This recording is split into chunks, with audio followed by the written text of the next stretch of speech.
کیمیائے سعادت 260۔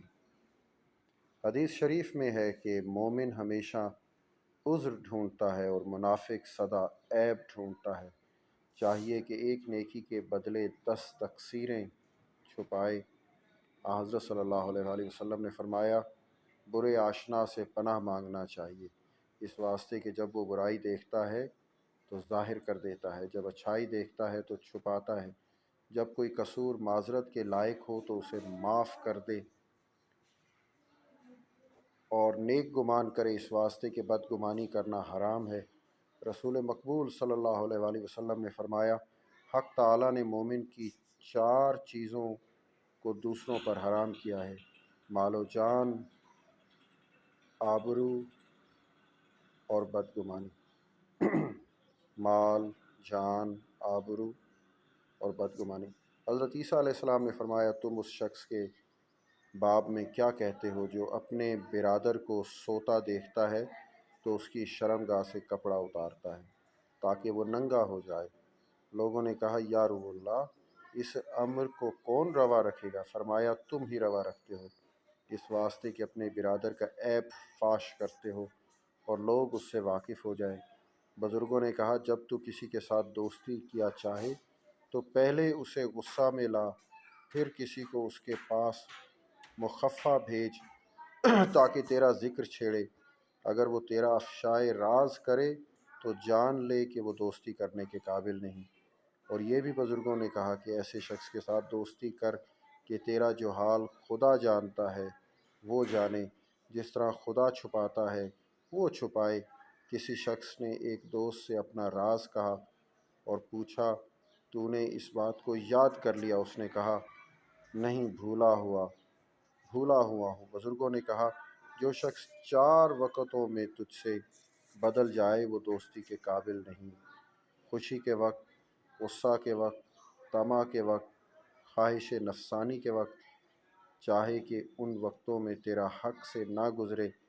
حضرت عباس رضی اللہ تعالیٰ عنہ نے اپنے فرزند حضرت عبداللہ ابن عباس رضی اللہ تعالیٰ عنہ سے کہا، امیر المؤمنین حضرت عمر فاروق رضی اللہ تعالیٰ عنہ نے تجھے اپنا مقرب کیا ہے، بوڑھوں پر ترجیح دی ہے، خبردار 5 باتیں یاد رکھنا: ایک، ان کے راز کو افشا نہ کرنا، دوسرے، ان کے سامنے کسی کی غیبت نہ کرنا، تیسرے، ان سے کوئی جھوٹ بات نہ کہنا، چوتھے، ان کے حکم کے خلاف نہ کرنا، پانچویں، وہ تجھ سے ہرگز کوئی خیانت نہ دیکھنے پائیں۔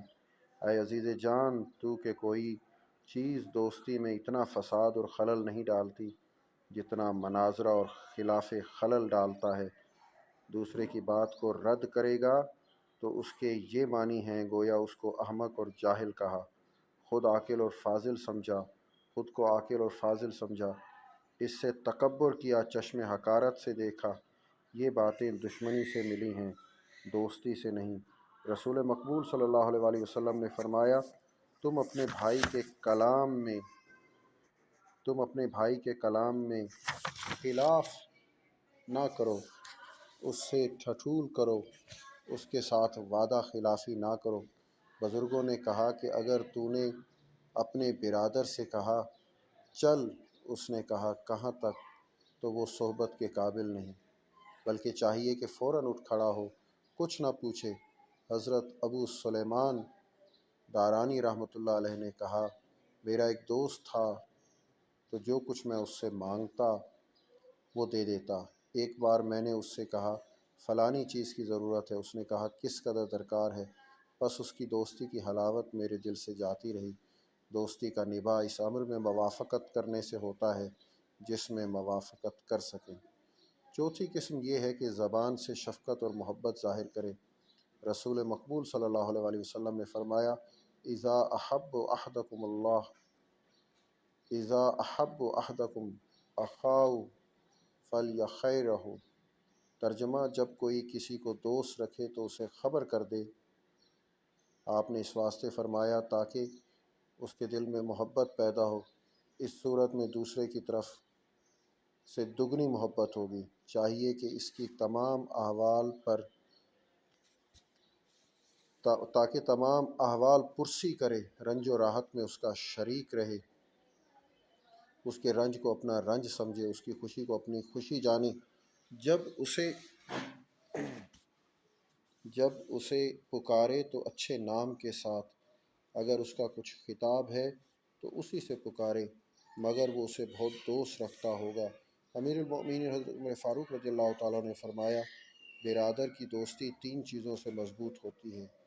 ایک تو یہ کہ اسے اچھے نام سے پکارا، دوسرے یہ کہ پہلے خود اسے سلام کرے، تیسرے یہ کہ پہلے اسے بٹھلا کر از ان جملہ یہ بھی ہے کہ پیٹھ پیچھے اس کی ایسی تعریف کرے جو اسے پسند ہو، اس طرح اس کی بیوی، لڑکوں اور متعلقون کو بھی تعریف کرے۔ ایسے کام سے دوستی بہت مضبوط ہوتی ہے، اور جو احسان کرے اس کا شکر کرے۔ امیر المومنین حضرت مولا علی مشکل کشا شیر خدا کرم اللہ تعالی وجہہ نے فرمایا، جو شخص اپنے برادر کی نیک نیتی پر شکر نہ کرے گا، وہ نیک کام پر بھی شکر نہ کرے گا، اور چاہیے کہ اس کے پیٹھ پیچھے اس کی مدد کرے۔ جو شخص اس پر طعن کرتا ہے اس کے کلام کو رد کرے، اور دوست کو اپنے مانند جانے۔ جس کسی کے سامنے برائی کے ساتھ اس کے دوست کا ذکر آئے وہ چپ ہو رہے، تو یہ امر ایسا ہے کہ گویا دوست کو پٹتے دیکھا اور مدد نہ کی، اور چپ ہو رہا، بلکہ بات کا گھاؤ بہت کاری ہوتا ہے۔ کسی کا قول ہے، جب کسی نے میرے دوست کے پیٹھ پیچھے اس کا ذکر کیا تو میں نے فرض کر لیا وہ دوست موجود ہے اور سنتا ہے، تو ایسا ہی جواب دیا جیسے میں نے چاہا کہ وہ دوست سنے۔ حضرت ابو درداء رضی اللہ تعالیٰ عنہ نے 2 بیلوں کو دیکھا کہ زمین پر بندھے ہوئے ہیں، جب ایک اٹھا تو دوسرا بھی اٹھا، یہ دیکھ کر آپ بے اختیار روئے اور فرمایا، برادران دینی بھی ایسے ہی ہوتے ہیں کہ کھڑے ہونے اور چلنے میں ایک دوسرے کی مطابقت کرتے ہیں۔